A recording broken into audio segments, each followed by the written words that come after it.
So, welcome to the Scottish Property Podcast. My name is Stephen Clark. I'm joined as always by my co-host Nick Ponte. How are you, Nick? Not bad. We were just talking over what a month it's been, and we thought we'd do a wee summarise, a wee sum up of what's happened. Because, like you said, that I don't think any of us have ever seen anything like this before. Yeah, we've been in what property about for what 15, 16 years. I don't think I've ever seen as much change in such a short time as I have in October, have we? It started back with the announcement of the mini budget, didn't it? Back in the 23rd of September, I think it was. So that's kind of what sparked everything off, and the whole markets went into meltdown, Stephen. Yeah, so we had the mini budget at the end of September. We had the pound crashing or significantly dropping a few days later, and then it caused of course, did you say it was the guild? This is the shit that I don't understand about the economy. So yeah, what it is it's the bond market. So this is the government borrowing. So whenever the government want to spend money on infrastructure or any kind of big projects and all that, and they need to borrow money, this is where they get the money from foreign investors, other countries. They basically issue these bonds, and in the UK they're called UK gilts, and then they offer a fixed return. So like how you can gauge them is the yields of that government bond, and at the time the yield spiked to like 5%. What So it does it was, usually set? I'm assuming it sits quite low because it's quite a oh safe following. yeah, like before, like way back in the summer, it was sitting down, I don't know, like 1% or something like that. So 5% is like hugely high. And what it means is it works out very expensive for us as a country to basically get money. And what they did with the tax cuts and the announcements in the mini budget was they wanted to go for this growth, right? But it was like, we'll go for growth, we'll cut taxes, but where was the money come from? There was a huge black hole. So the money markets didn't like this because they knew the only way that they were going to get the money was to basically print more money and issue more bonds, which puts us into even more debt. So this caused the lenders to kind of freak out and go on a bit of meltdown, and they raised the rates rapidly on, well, obviously the market we're going to talk about a lot is the buy collect market, but the rates in general on mortgages went high, and a lot of lenders pulled the plug on a lot of their products, which caused a bit of mass panic, a lot of it, didn't it? Yeah, well, they couldn't guarantee what they were going to get, what they were going to get the money for, and what rates on the wholesale market and the swap rates. And because the bond yield spiked as well, that they just basically freaked out, and they just panicked. I think there was just panic across the whole lending market. So all the lenders basically withdrew all the products overnight, pretty much. So we had that. Then we've had a PM resign, and we've had Well, wait a minute, we've had three prime ministers in the space of 2 months. shit. Oh yeah, they did a U-turn on the mini budget, didn't they? They just pretty much scrapped everything that says, and we've got some stability back. Then she resigned. And then we've got good old Richie in. So we've had a huge shift in the political landscape, which has caused the property market to have huge uncertainty. So What? the first thing I noticed when everything went Pete Tong right at the very start of October was I had sales going through. I think I had 5 sales going through, like 3 or 4 in the portfolio. Yeah, and they pretty much all fell through except one. I mean, and even the ones I thought would be quite secure, they weren't requiring borrowings. It was a cash buyer. The cash buyer just shut the bed as well and thought Wow. there's going to be opportunities. There's going to be a crash in the property market. I'm just pulling out because we're buying the property at market value. I set tenant in place. So instantly I lost. I think it was 5 sales in total in October, and I thought, shit, that's a quick effect. So yeah, that was the first thing I noticed. What was the first thing you noticed when it kind of changes in the property landscape? Well, you know, you know what I'm like, mate. I'm a bit of a pessimist. So whenever anything like this hits the news, I just freeze and go, wait a minute, I'm not doing anything here. So I basically sat firmly on my hands and did nothing and just watched and posted a load of social media content about how the world was going into meltdown and all that. So yeah, but it's interesting that you were actually in the thick of it there. But what I did was I looked at my portfolio and I looked at the interest rates, and I thought, how's this going to affect me? Do you know what I mean? Because obviously things have jumped up so much. Does that mean that for any new purchases, like when you're talking about 7% interest rates, does it actually make it viable for the basic buy to lets that I was doing? And what it did was it really affected the deals to the point where was it actually even worth it? You're hardly breaking even on the cash flow. Yeah, I mean, I completely agree, and this is where I think this has been the biggest, like we said at the start, this is the biggest change I've ever seen in the marketplace because of high interest rates happening immediately. I actually just touched base with my mortgage broker before the call just to find out what the buy to let lenders and limited company stress tests were coming up, and she's still saying 8.6%. Now, I was the same as you. I'm just looking at new properties that you could take on right now on the market. Completely nothing stacking up. Not to mention about obviously Nicola Sturgeon freezing rent rises. So really, if your interest rates have went up and your cost of borrowings has went through the roof, and you can't put any rents up, you're in this perfect storm of actually no new property stacking up unless, and this is a bit where we can disagree on when a crash has come in and what's going to happen a little bit, because technically if the mortgage rates stay that high and you can't put your rents up, where's the only wavering factor is you must buy these properties a hell of a lot cheaper, like half price, 40% off the asking price. Now that's where they start to stack up again. And does the market dictate that we can buy them at that price? Well, probably not at the moment, because there's still quite a lot of liquidity in the market. Yeah, but what if you are somebody who buys at a discount like that and you're heavily discounting, and your idea is to add value through the renovation and then at the back end obviously do the refinance, but you still need to look at that end value, don't you? And then remortgaging on that new rate, does that still make sense? So there's a lot of number crunching to be done now in with these new rates, and the end of the cheap money, the end of the cheap money era has come for sure. It's definitely come to an end. But I had an interesting point to talk about as well, and I haven't spoke to you about this off air either. But do you remember when we kind of first started out in property? It was a lot of tracker rates and fixed rate mortgages weren't really a thing, were they? It was more like trackers and variables and all that kind of stuff. Yeah, way back, yeah. So I feel like what's maybe happened the last 10 years is everyone's really got obsessed with fixed rates and 2 or 3 5-year fixing their term, know what they're paying, know what their cash flow is looking like, and these mortgages were kind of gone because the rates were so cheap. But I've actually noticed some of the brokers that I follow on social media that put out content. I think Keza Slimmy was putting up stuff, and I've seen tracker mortgages coming back, and they're a hell of a lot cheaper than any kind of fixed rates they can offer, because obviously there's a lot of uncertainty on where the base rates are going to go and how much what price they can borrow money at. So the tracker rates are starting to come out and bring the mortgage lending right back down, or it's starting to come right back down. Well, you say that, but when you look at the trackers, so I saw Kessel's post yesterday, and I think he was posting about LendInvest or something like that. It was a tracker rate out, and it was 2 point something percent. I was like, oh, what the hell, that looks amazing. But obviously, it tracks the Bank of England base rate, right? So before the mini budget, when the mini budget happened and the markets went into turmoil, the forecasts for the Bank of England base rate was to peak at, I think it was going to be 6%. I think that was the estimated that it was going to peak at 6%. Now, at the moment, we're at 2.25% Bank of England base rate. So if that tracker rate of whatever it is, say it was 2.5%, I think it was a bit more than that, tracks the Bank of England base rate, so it's basically Bank of England base rate plus the 2.5%.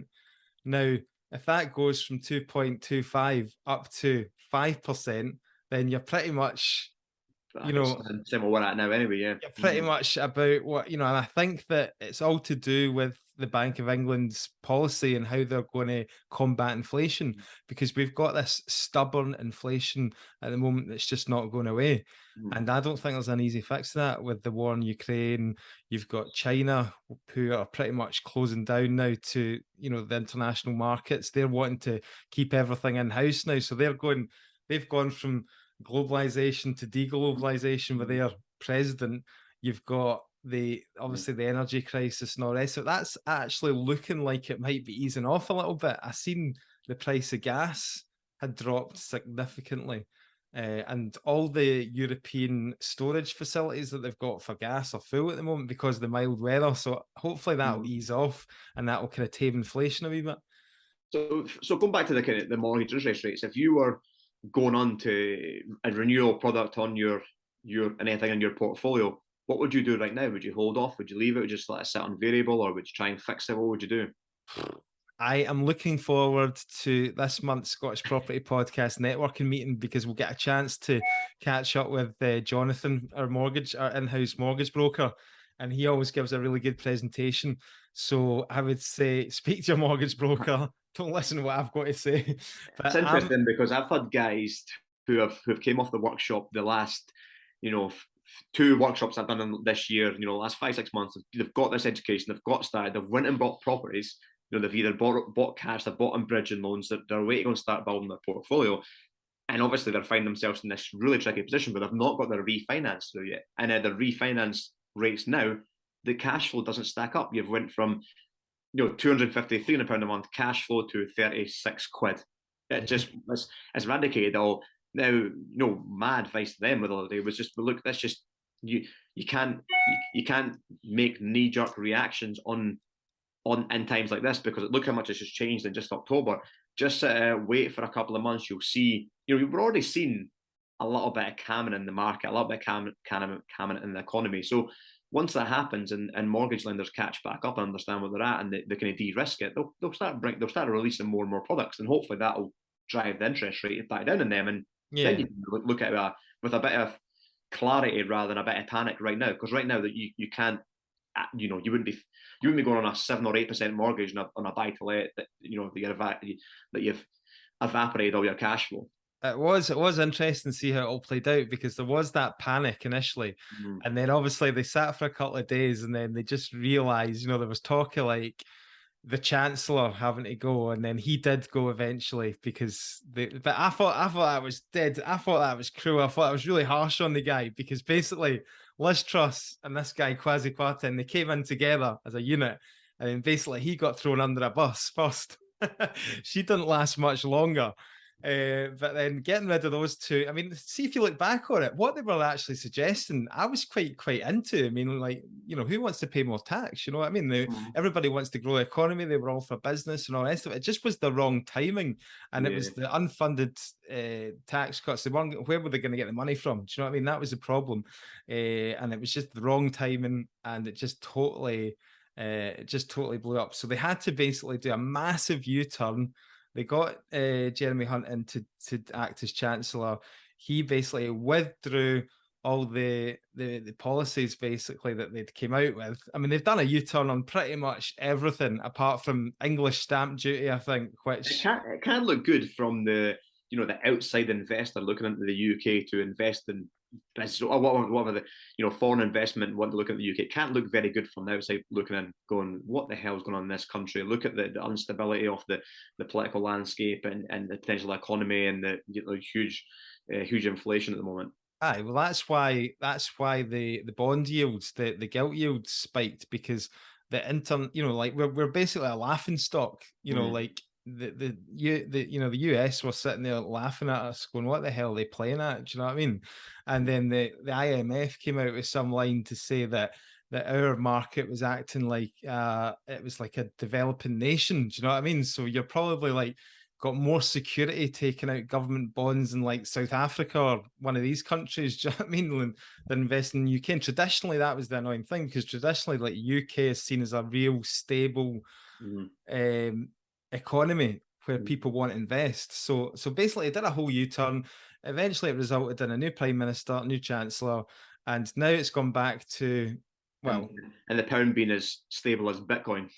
Exactly. So things have come back. Pound's come back again a wee bit. It's still pretty low, but it has, like you say, stabilized the markets a wee bit. We've got a bit of kind of breathing space now.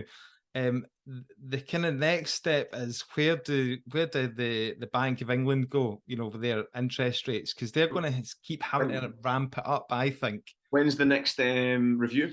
So it is it's either I think it's the 3rd of November. Right, so it's coming up very, very soon. Next 3rd of November next week. It's the day after. I think it's the day after our networking events, which are on the 2nd of November. So we always have to have a wee kind of what's the prediction? A wee poll, yeah. Who predicts what's the last? I think the last 2 times have they gone up 0.5%. I think the last time they went up 0.5% anyway. So a lot of people are predicting well, during the mini budget, just after it was like 1%, things were going up 1%. Now I think it's going to be 0.75% because there's a little bit more stability there. But that was the other thing. So the government, Liz Truss, the Trussonomics they call it, she was pulled in a totally opposite direction to what the Bank of England was. So the Bank of England, they're trying to put a lid on inflation and they're trying to like cool things down. Liz Truss came in with Kwasi Kwarteng. They were like, no, we need to grow. We need to grow. We need to pump more money in. So they were going to print, they had the money printed on again, printing all this money. So that was the other thing that the markets didn't like as well. But coming back to predictions of the base rate hike, I think that they've got to go 0.75%, which will bring it up to 3%.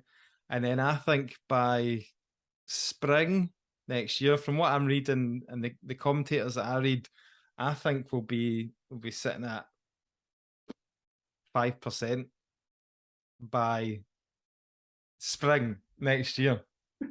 Base rate. God, the cheap money, the cheap borrowing is now officially gone. So I think the company. So we use company buy to lets, right, most of the time for our investing. So I think we're going to be looking at. I can't see them coming down below like. I think 6% is going to be the norm. To be honest with you. Well, can it be if the lenders are going to make just 1% on the money? Because if you're thinking base rate is going to be at 5%, surely they wouldn't just lend it out at 6%. Surely it's going to be higher.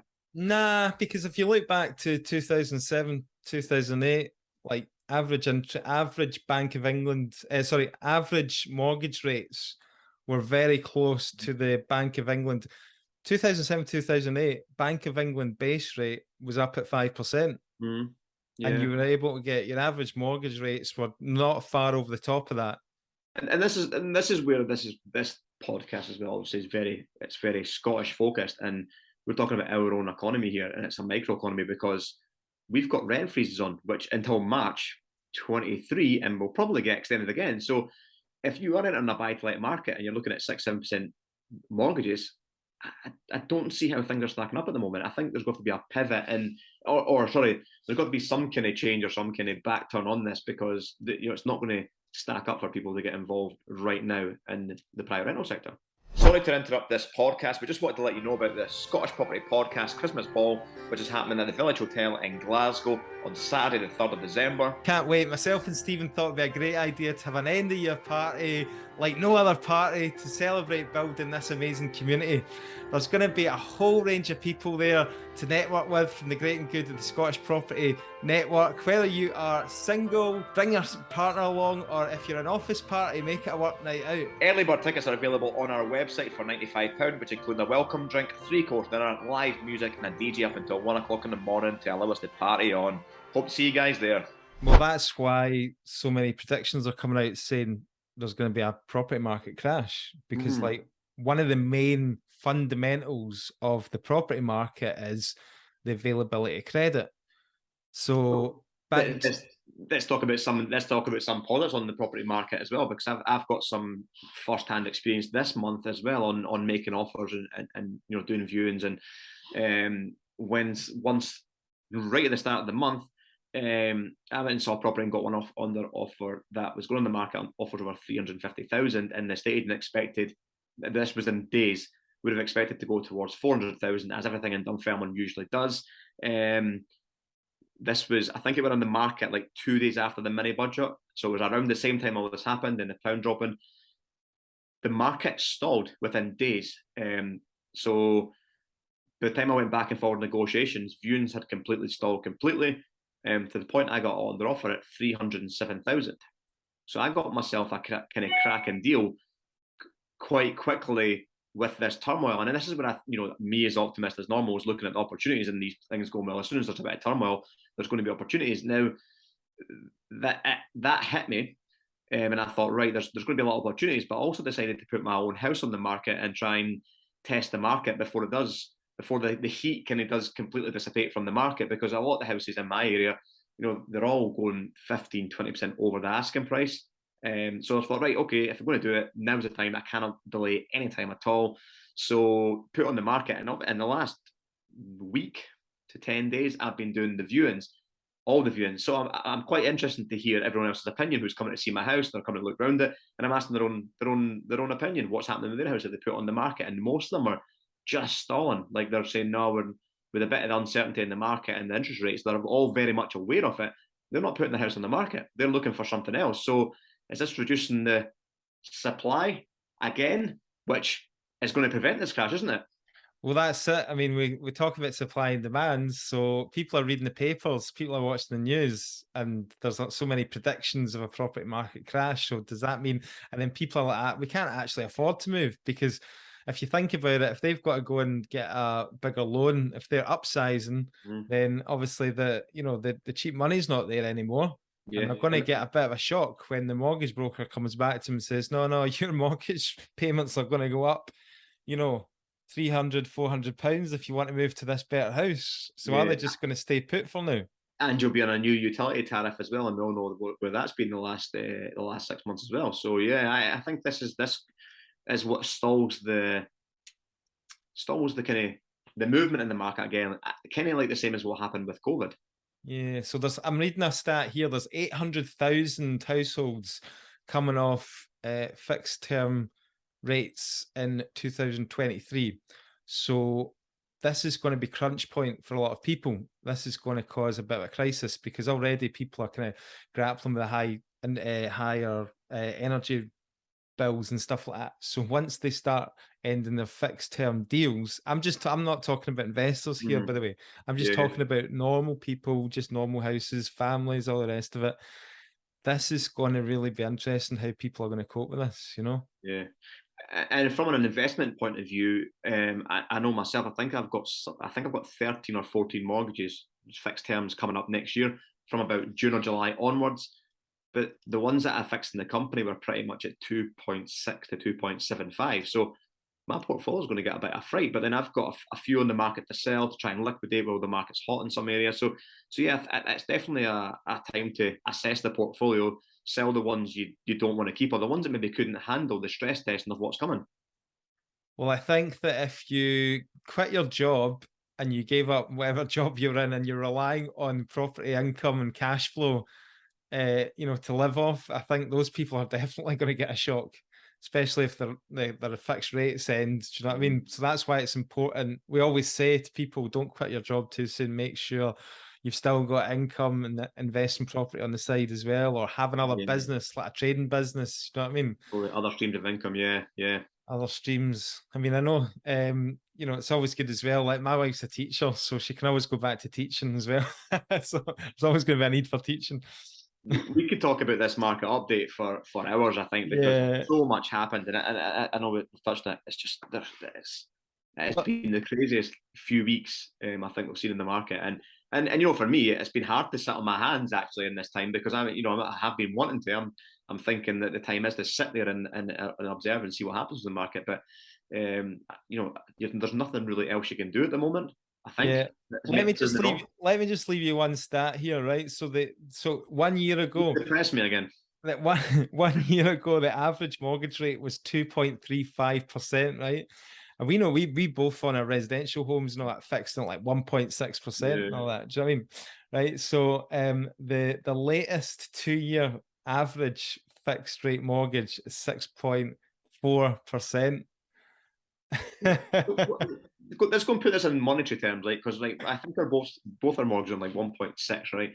Yeah. What would you think the average residential family homes mortgage is on? 190, 200 grand mortgage maybe? 200 grand's probably a good 200 grand. Can you work out the monthly payments on 1.6 and then work out about 6.4 and think about what's the difference in payment? It must be talking about an extra 300 or 400 quid. I can't even. I don't want to do the calculation. Makes it all frighten me too much. It must be about 300 or 400 quid. You're right though. It is real. It's happening right now, isn't it? So it'll just depend. It'll all just depend on what happens with the Bank of England base rates, what happens with the UK economy, because this is where people are. Why are you talking so much about the economy and all that? We want to talk about property, but it's all affected by all these political decisions and like what the government are doing. All that all filters down into us and property. Yeah, no, I always try and speak to people who are investing in property around the financial crash because like you touched on before, I just started out in property a couple of years before it and had no clue of any of this stuff going around me at all. Was ignorant to it, was young and dumb, and would I have bought a house in April 2008? At that time for that to pay attention to the economy, probably not. So it's so important to kind of understand what's going on around you and how it's going to affect the property markets. But I mean, okay, you're in a long term, fine. But if you're starting out, it could quickly take the wind out of your sails if you make the wrong decision right now. Do you know what makes me laugh, right? You get all these people saying, aye, aye, but I was around when interest rates were 14, 15% and all that. Do you know what I mean? Back in the early 90s. Yeah, Well, but the cost of living yes. is so fucking low. The problem with that argument is that doesn't stack up these days because Yeah. the price increase of Off the property, property.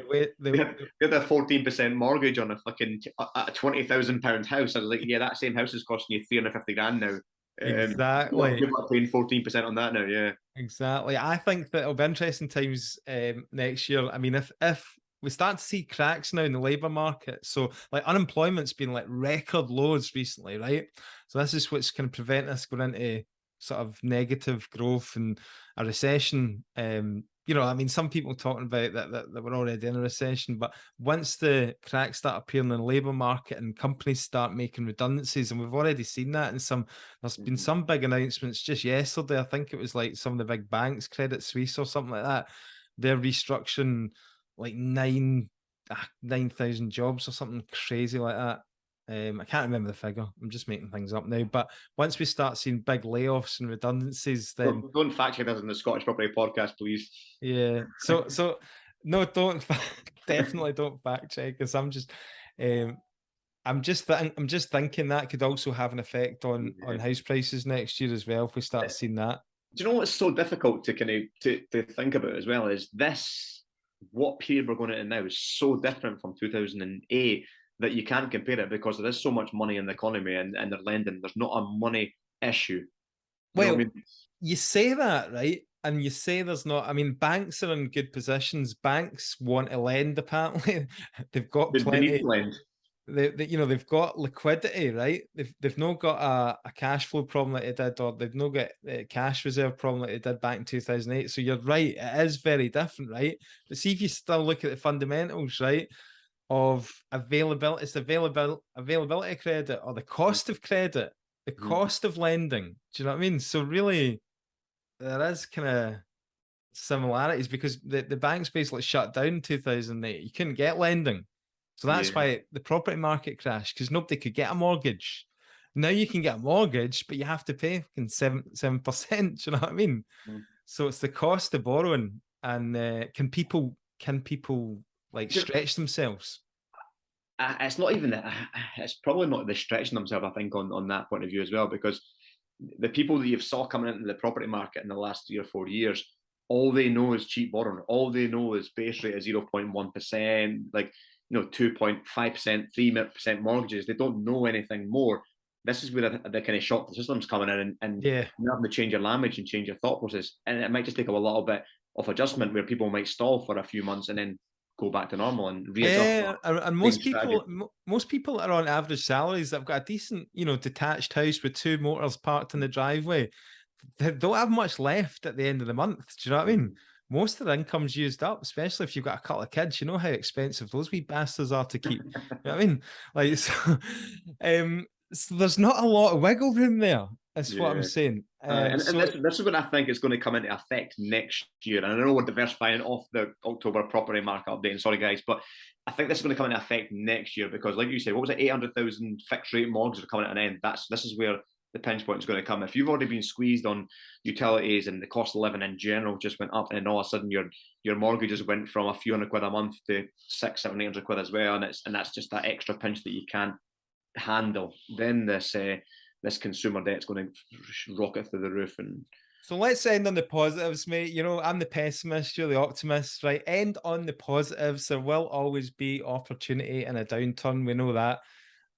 So there's obviously going to be people, unfortunately, in desperate situations that are going to have to be selling the properties at a reduced rate. You know, there's going to be forced sellers, is what we call them. And this is it, mate.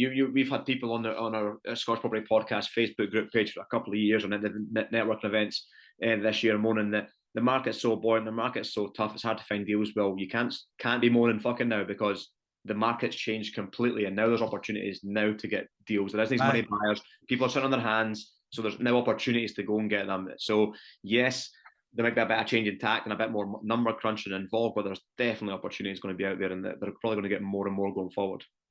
Cash is king as well, once again. I mean, if you think about it, like if you come along, if you're an estate agent, you know, and you've got somebody, you know what's happening with the mortgage market at the moment, you get somebody coming along saying and proving to you that they've got cash, then, and you're going to be saying to your client, by the way, you know, this is, you probably want to look at taking a reduced offer here, just for the fact that somebody can complete very quickly with a cash purchase. So good opportunities to get discounts there. Am I buying at the moment? No, I'm going to sit tight for a wee while. I think that there's only one way at the moment, and that way is down for the housing market. What do you think about the latest predictions? There was Lloyds Bank came out, their economists came out today in the press that said their best case scenario was an 8% drop next year, and they said it could be as high as 18%. Where are you sitting?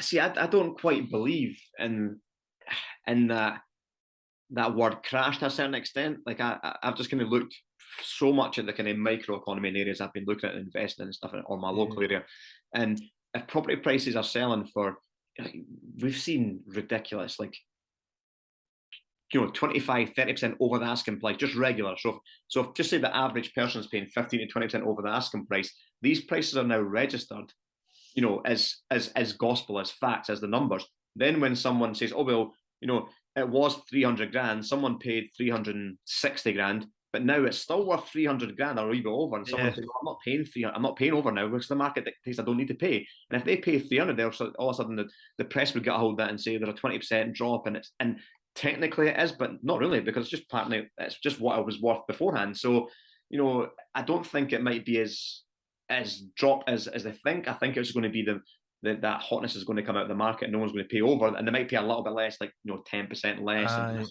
That's really interesting stuff. I know we should probably wrap up here, but that's really interesting what you're saying about all these people that were paying, like, you know, for their homes, like way over the home report and the actual market value. So like 50, 60, some cases 100K over a home report.